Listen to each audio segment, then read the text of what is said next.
जय हिंद दोस्तों, आपका एक और नई वीडियो में स्वागत है। दोस्तों, लोकसभा चुनाव के नतीजे आ गए हैं। आज एनडीए की बैठक हुई नई दिल्ली में और एनडीए के गठबंधन के तहत भारत का अगला प्रधानमंत्री के लिए नरेंद्र मोदी का सर्वसम्मति से सबने चुना है। लोकसभा के नेता नरेंद्र मोदी को चुन लिया गया है। आज एनडीए की बैठक हुई। दोस्तों, आज भारत के अंदर एनडीए की सरकार बनी है, ना कि भारतीय जनता पार्टी की सरकार बनी एनडीए में, क्योंकि भारतीय जनता पार्टी जो लोकसभा का बहुमत का आंकड़ा था 272, वो आंकड़ा नहीं छू पाई। और दोस्तों, जैसा कि आपको पता है, एग्जिट पोल जब आए थे तो उसमें कोई 350 पार, कोई 380 पार, कोई 400 पार दिखा रहा था। लेकिन दोस्तों, जब आपको याद हो 1 तारीख को जिस दिन एग्जिट पोल आए थे, जिस दिन लोकसभा चुनाव के अंतिम चरण का दिन था, उस दिन रात को 12-1 बजे करीब मैंने भी अपनी एक वीडियो डाली थी। मैंने भी अपना एग्जिट पोल दिया था और मैंने जो दिया था वो उत्तर प्रदेश के लिए दिया था। सारे एग्जिट पोल आपने देखे होंगे, सब में उत्तर प्रदेश की 80 लोकसभा सीट में कोई भारतीय जनता पार्टी को 70, कोई 72, कोई 74 सीट दे रहा था। लास्ट 65 सीट दे रहे थे और सब बस कह रहे थे एक तरफ से आंधी है उत्तर प्रदेश में भारतीय जनता पार्टी की। लेकिन दोस्तों, आप मेरे चैनल पर जाना, 1 तारीख को रात्रि को जो मैंने वीडियो डाली थी, मैंने उसमें कहा था कि इंडिया गठबंधन 27+ लोकसभा सीट उत्तर प्रदेश में जीतेगा। दोस्तों, मैं उनकी तरह तो नहीं था कि मैं भी कह दूं 70-72 एक तरफ भारतीय जनता पार्टी को, लेकिन मैंने कहा था इंडिया गठबंधन 27 सीट कम से कम जीतेगा। तो मैं अपने आप को सही मानता हूं कि मैं उन बड़े बड़े एग्जिट पोल न्यूज़ चैनलों की तरह मैंने एक तरफा नहीं कहा था। मैं एग्जैक्ट तो मैं भी सही नहीं हो पाया, क्योंकि भारतीय जनता पार्टी 33 लोकसभा सीट जीत पाई, समाजवादी पार्टी 37 जीती, 6 कांग्रेस ने जीती, 2 राष्ट्रीय लोकदल ने और 1 आज़ाद समाजवादी पार्टी के राष्ट्रीय अध्यक्ष चंद्रशेखर आज़ाद। तो मैं कहीं ना कहीं मानता हूँ कि मैंने जो अपना एग्जिट पोल दिया, मैं कहीं ना कहीं पूरी तरह तो नहीं, लेकिन उस लोकसभा उत्तर प्रदेश के जो नतीजे आए उस आंकड़े के पास पहुंचा इंडिया गठबंधन की सीटों पे। तो इसके लिए मैं आप लोगों को प्यार समर्थन इसी से मैंने अपने आप को एनालाइज़ किया और एक एक सीट के बारे में आपको एग्जिट पोल दिया था और जो सही साबित हुआ। दोस्तों, आज बात करते हैं उत्तर प्रदेश में जो भारतीय जनता पार्टी के साथ खेला हुआ उसके बारे में।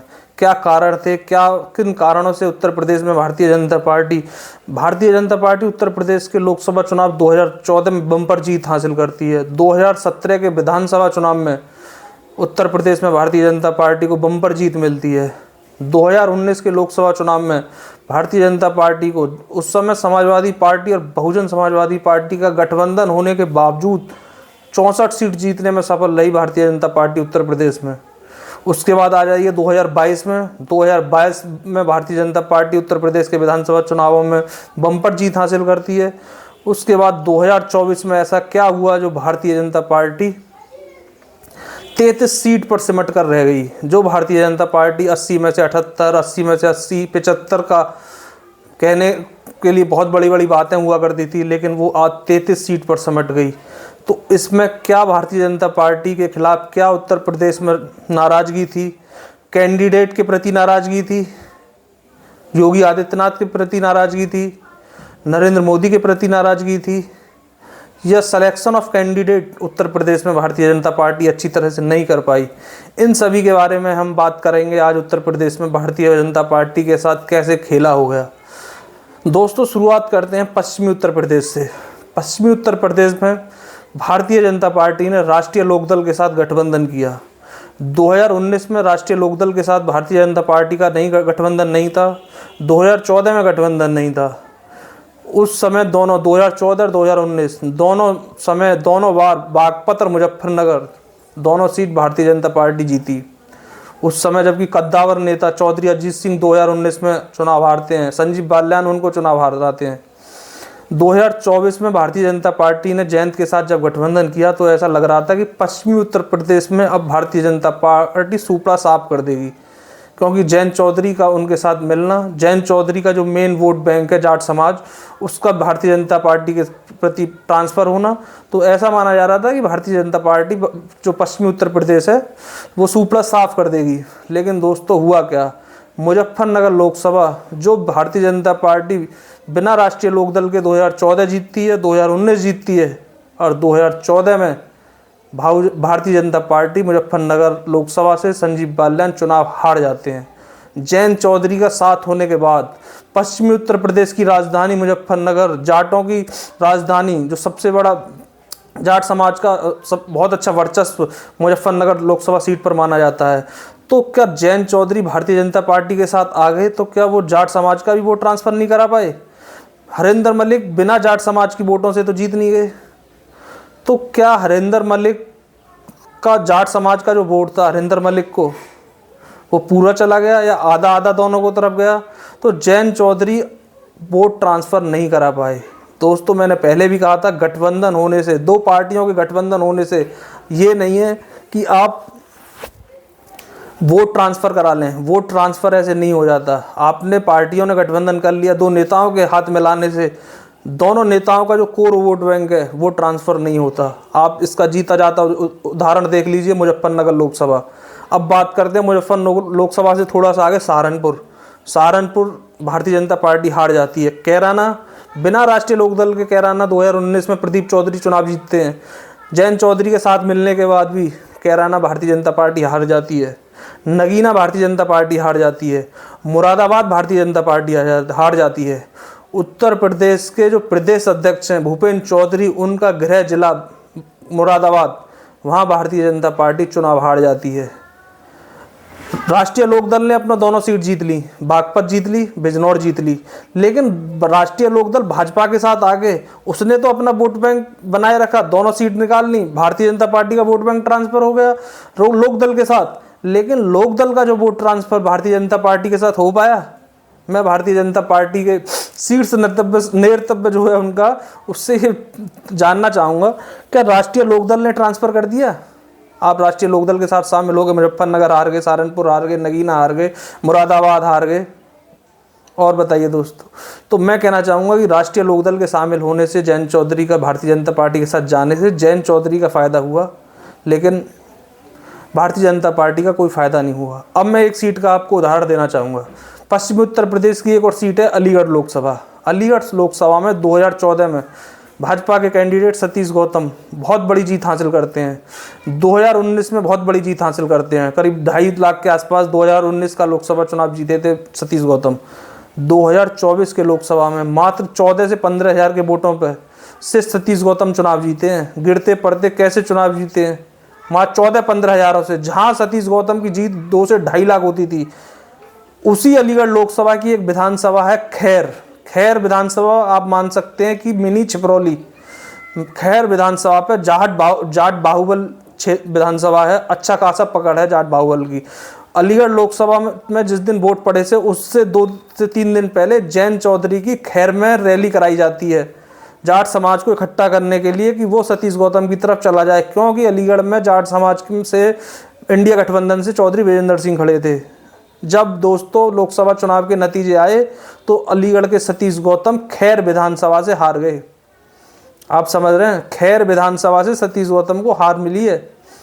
लोकसभा चुनाव भले ही जीत गए, लेकिन जो खैर विधानसभा है, तो इससे मैं आपको ये बताना चाह रहा हूँ कि राष्ट्रीय लोकदल का भारतीय जनता पार्टी के साथ जाने से रालोद अपना फ़ायदा ले गया, लेकिन भारतीय जनता पार्टी को मुझे नहीं लगता कोई फ़ायदा हुआ है। जो लोकसभा मुजफ्फरनगर 14-19 बिना राष्ट्रीय लोकदल के चुनाव जीती भारतीय जनता पार्टी, वही लोकसभा वो राष्ट्रीय लोकदल के साथ आने से वही लोकसभा वो हार रही है। तो क्या आप कहेंगे कि कुछ फ़ायदा हुआ? मुझे ऐसा नहीं लगता दोस्तों कुछ फ़ायदा हुआ। उत्तर प्रदेश में दोस्तों 1 दर्जन से अधिक मंत्री वो अपनी लोकसभा नहीं जिता पाए भारतीय जनता पार्टी को। लोकसभा की तो बात छोड़िए, उस लोकसभा के अंतर्गत जो विधानसभा, जिस विधानसभा से वो मंत्री आते हैं, वो अपना चुनाव नहीं जिता पाए भारतीय जनता पार्टी को। मैंने आपको बताया भूपेंद्र चौधरी प्रदेश अध्यक्ष अपनी सीट नहीं जिता पाए मुरादाबाद की तो चलिए छोड़िए, मुस्लिम बाहुबल सीट कहा जाता है। मुरादाबाद के आप आसपास आ जाइए, रामपुर बीजेपी हार गई, बदायूं बीजेपी हारी, आमला बीजेपी हारी, उससे थोड़ा सा बदायूं से आप इधर की साइड आएंगे, एटा बीजेपी हार गई। तो जो कद्दावर आपने उत्तर प्रदेश में मंत्रालय दे रखे हैं, बड़े बड़े कैबिनेट मंत्रियों को, बड़े बड़े पदों पर बैठे हैं भारतीय जनता पार्टी के, वो जब अपना गृह जिला नहीं जिता पा रहे, अपनी लोकसभा नहीं जिता पा रहे, अपनी विधानसभा सीट नहीं जिता पा रहे, तो उनका जनता में कितना बड़ा इम्पैक्ट है, इससे आप ये समझ रहे होंगे। 2014, 19, 22, 24 आप जीते, तो जीत का एक घमंड भारतीय जनता पार्टी पर चढ़ रहा था कि भारतीय जनता पार्टी नरेंद्र मोदी के नाम पर चुनाव जीत जाएगी बस। लेकिन दोस्तों मैं आपको बताता हूँ 2014-2019 नरेंद्र मोदी के नाम पे भारतीय जनता पार्टी जीती। 2024 में दोस्तों कैंडिडेट भी कोई चीज़ होता है। अब किसी प्रत्याशी को आप कैसे भी किसी को टिकट दे दीजिए चुनाव से एंड समय पहले, पब्लिक उसे चाहती है नहीं चाहती, पब्लिक के बीच में उसका कितना इम्पैक्ट है, कितना वो मिलने जाता है, जनता में कितना वो समय देता है, ये सब चीज़ें अब महत्व करती हैं। अब मोदी जी यूँ कह रहे थे कि आप ये मत देखिए कि आप ये बस आप फूल देखिए और मोदी जी को जिताइए। दोस्तों अगर जनता के किसी आदमी की कोई समस्या है तो वो अपनी समस्या लेके सांसद के कार्यालय पर जाएगा, सांसद के घर पे जा सकता है। रात्रि के 12 बजे भी उसे परेशानी होगी तो उसे पता है मेरा सांसद का घर वहाँ है, उसका वहाँ कार्यालय वहाँ मिल जाएगा।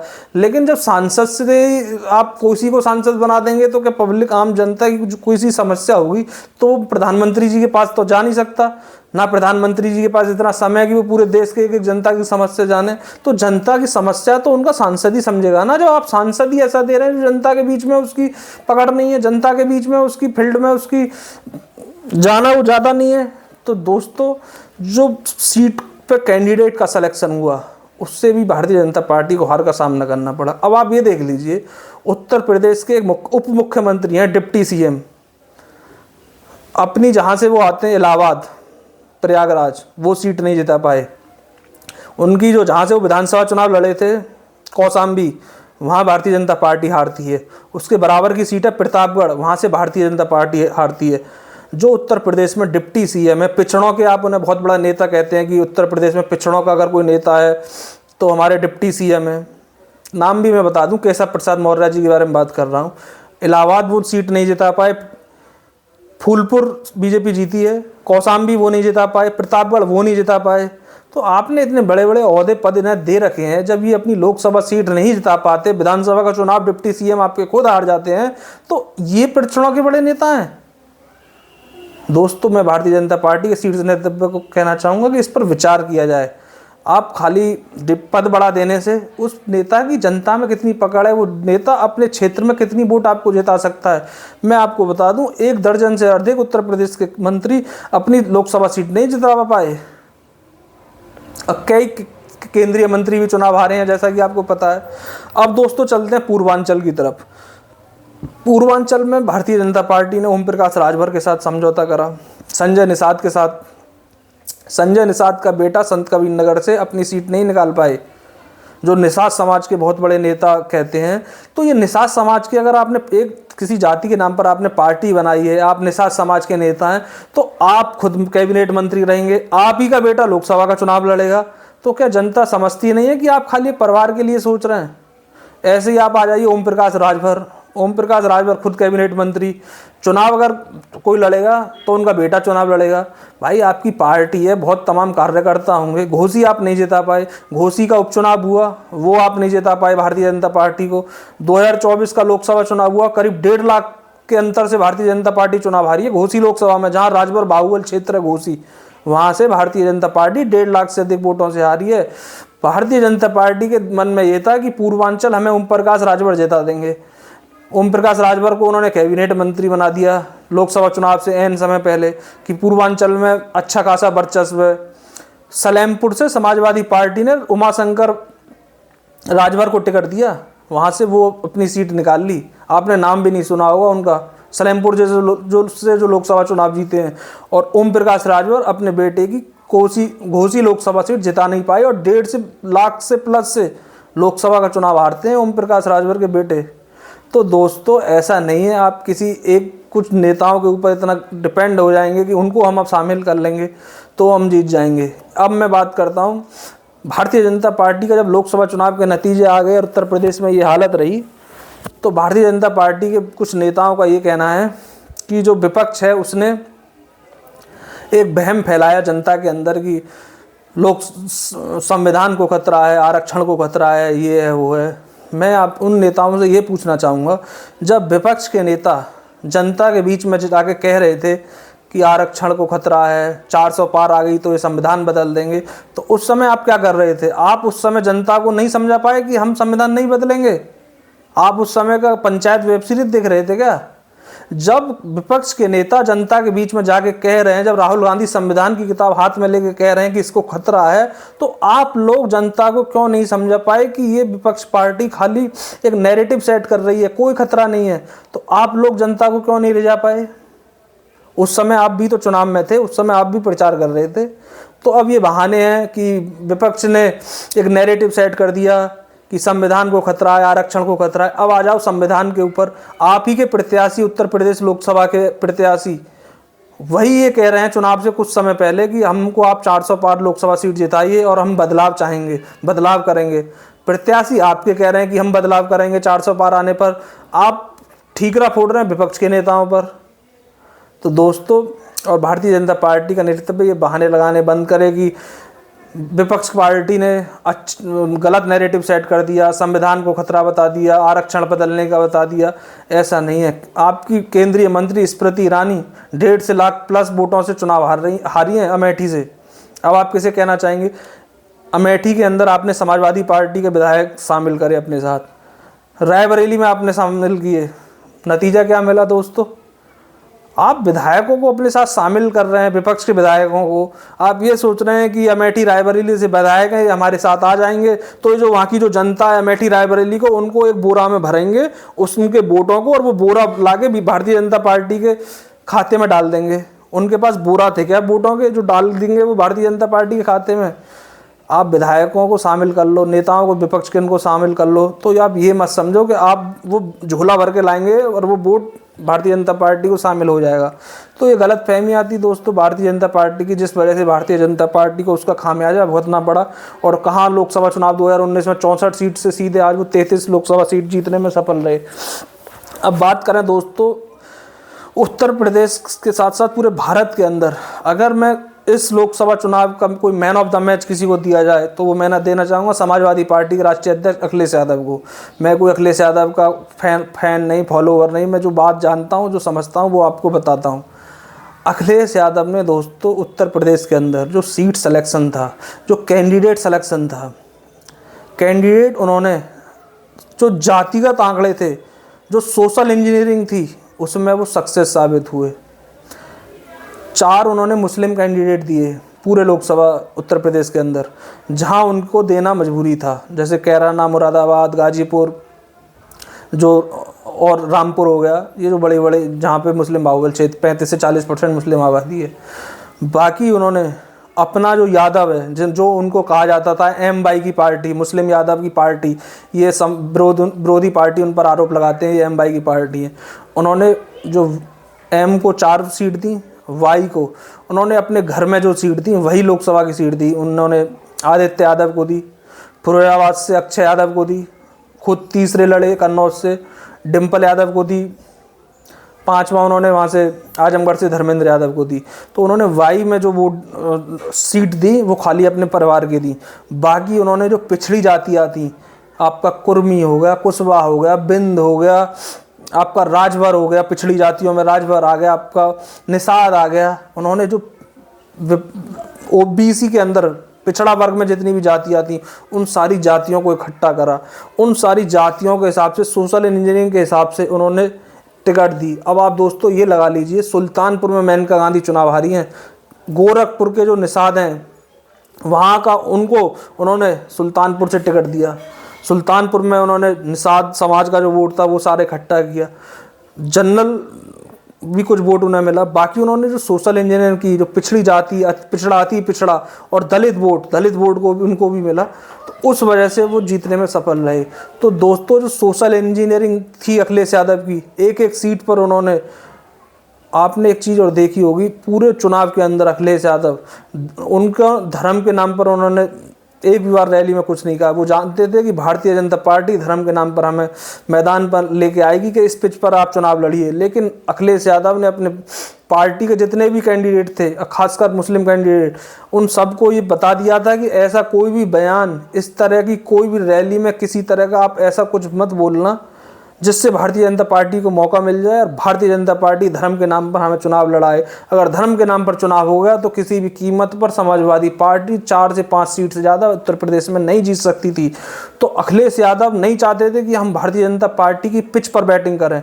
उन्होंने अपनी पिच पर बैटिंग कराई। उन्होंने पीडीए की बात करी, पिछड़ा, दलित, अल्पसंख्यक, उन्होंने कहा, उन्होंने रोजगार की बात करी, उन्होंने महंगाई की बात करी, उन्होंने हिंदू मुस्लिम की बात नहीं करी। आप मुरादाबाद देख लीजिए, रामपुर देख लीजिए, आपको कहीं जो भी उन्होंने मुस्लिम इकरा हसन जो कि चुनाव लड़ी थी, गाजीपुर से देख लीजिए, आपको ऐसा एक भी कैंडिडेट के मुंह से ऐसा कोई बयान नहीं मिलेगा जो दो धर्मों के बीच में कुछ ऐसी बोले जिससे खाई पैदा हो, जिससे भारतीय जनता पार्टी को मौका मिले कि देखो ये पार्टी किन लोगों के बारे में बात कर रही है। आपको एक चीज़ और बता दूंगा, प्रियंका गांधी ने सहारनपुर के अंदर रोड शो किया था दोस्तों, ज़बरदस्त भीड़ थी। इमरान मसूद के चुनाव में उन्होंने रोड शो किया था, लेकिन आप उस पूरी रोड शो में देख लेना, आपको कहीं मुस्लिमों की जो एक मान्यता वो अपने सिर पर टोपी पहनते हैं, उन्होंने ऐसा कुछ नहीं होने दिया कि पब्लिक के अंदर ये नैरेटिव जाए कि खाली सहारनपुर में मुस्लिम जो भीड़ थी वही थी प्रियंका गांधी के चुनाव में। उन्होंने ऐसा नैरेटिव सेट नहीं होने दिया, उसमें हिंदुओं लोगों ज़्यादा से ज़्यादा शामिल हुए। आप अखिलेश यादव की किसी भी मंच पर देख लेना, आपको एक समय था जब आजम खां और बड़े बड़े मुस्लिम नेता धर्मगुरु अखिलेश यादव के इर्द गिर्द बैठाते थे, जिससे क्षेत्र में एक पब्लिक में ये जाती थी कि ये तो खास एक धर्म की पार्टी रह गई है। लेकिन उन्होंने उनके आसपास किसी भी रैली में आप देख लेना, आपको मुस्लिम बहुत कम मिले होंगे। तो उन्होंने भारतीय जनता पार्टी को हिंदू मुस्लिम पर चुनाव लड़ने के लिए मौका नहीं दिया। भारतीय जनता पार्टी चाह रही थी कि वो हमारे पिच पर आके बैटिंग करें, लेकिन अखिलेश यादव ने बैटिंग किस नाम पे करी? संविधान, आरक्षण, महंगाई, बेरोजगारी, इस पर बैटिंग करी। आवारा पशु, इस पर बैटिंग करी। तो जो पिछड़ा और दलित और अति पिछड़ा, उनको सबको एक फूल के तरह सबको एक जगह इकट्ठा करा और सारा वोट बैंक पिछड़ा, ये लगा लीजिए 12 में से कम 8 से 10 कुर्मी समाजवादी पार्टी के पर चुनाव पे जीत कर आए हैं। तो आप इससे समझ सकते हैं कि समाजवादी पार्टी ने जो मेन उनके मुद्दे थे, पिछड़ा, अति पिछड़ा जातियों को, उनको एक साथ इकट्ठा करके चुनाव लड़ा। और भारतीय जनता पार्टी ये चाह रही थी कि चुनाव धर्म के नाम पर हो, चुनाव राम मंदिर के नाम पर हो, चुनाव 370 के नाम पर हो। लेकिन दोस्तों ग्राउंड में जो भी ग्राउंड में लोग घूमे, रिपोर्टिंग करी होगी, 370 राम मंदिर कहीं नहीं था चुनाव में। राम मंदिर के नाम पर वोट नहीं पड़ा चुनाव में, 370 के नाम पर दोस्तों वोट नहीं पड़ा चुनाव में, वोट मुद्दों पर पड़ा है। तो विपक्ष ये नहीं कह सकता था कि भारतीय जनता पार्टी धर्म के नाम पर चुनाव लड़ रही है, 370 पे, राम मंदिर पे। ये जनता के बीच में ये सब चीज़ें नहीं चली। जनता मेन मुद्दे पर चुनाव लड़ा, इसी वजह से समाजवादी पार्टी और कांग्रेस जीतने में सफल रही। जहां कांग्रेस पिछली बार 1 लोकसभा सीट जीत पाई थी, रायबरेली, आज कांग्रेस 6 लोकसभा सीट जीतने में सफल रही। और मैं आपको बता रहा हूं दोस्तों, अगर उत्तर प्रदेश से भारतीय जनता पार्टी को डेंट नहीं आता तो भारतीय जनता पार्टी अपने अकेले दम पर 272 का जादुई आंकड़ा पार करने में सफल होती और अकेले ही भारत के अंदर सरकार बनाने में सक्षम होती। आज भारतीय जनता पार्टी की कुर्सी के पायों पर सहारा नीतीश कुमार का है, बाकी जो घटक दल हैं उनका सहारा से आज प्रधानमंत्री मोदी सत्ता की कुर्सी पर बैठेंगे। दोनों बार वो अपने दम पर सत्ता की कुर्सी पर बैठे थे, प्रधानमंत्री की कुर्सी पर 2014 और 2019 में। लेकिन इस बार उनके पहिए उनको सपोर्ट देने के लिए मजबूरी है कि बिना समर्थन के वो सरकार नहीं बना पाएंगे। और इसका सबसे बड़ा कारण कोई है, उत्तर प्रदेश है। अगर उत्तर प्रदेश पिछली बार की तरह भारतीय जनता पार्टी को सीट दे देता तो 240 और बाकी भारतीय जनता पार्टी जो हारी है वो और शामिल हो जाती, तो जादुई आंकड़ा भारतीय जनता पार्टी अपने दम पर छू लेती। और भारतीय जनता पार्टी का शीर्ष नेतृत्व, जिन्होंने उत्तर प्रदेश के अंदर भाजपा में बड़े बड़े पदों पर जो लोग बैठा रखे हैं, भारतीय जनता पार्टी को ये सोचना चाहिए कि ये जो बड़े बड़े नेता बड़े बड़े पदों पर आसीन है नेता, ये जनता की कितनी वोट हमें दिलवा पाएंगे या खाली ये कैमरे पर बोलने के लिए हैं। ये विचार है दोस्तों भारतीय जनता पार्टी को सोचने का। बाकी अखिलेश यादव बहुत अच्छा चुनाव लड़े और देखते हैं दोस्तों अब 27 का जब विधानसभा आएगा उसमें क्या रहेगा। बाकी मैंने आपको पूरा चुनाव का बताया, कैसे भारतीय जनता पार्टी की क्या कमी रही, किन कारण रहे जिसकी वजह से भारतीय जनता पार्टी चुनाव हारी। बाकी वीडियो कैसी लगी हो कमेंट करके बताना दोस्तों। मिलते हैं अगली वीडियो में ऐसे ही किसी वीडियो के साथ।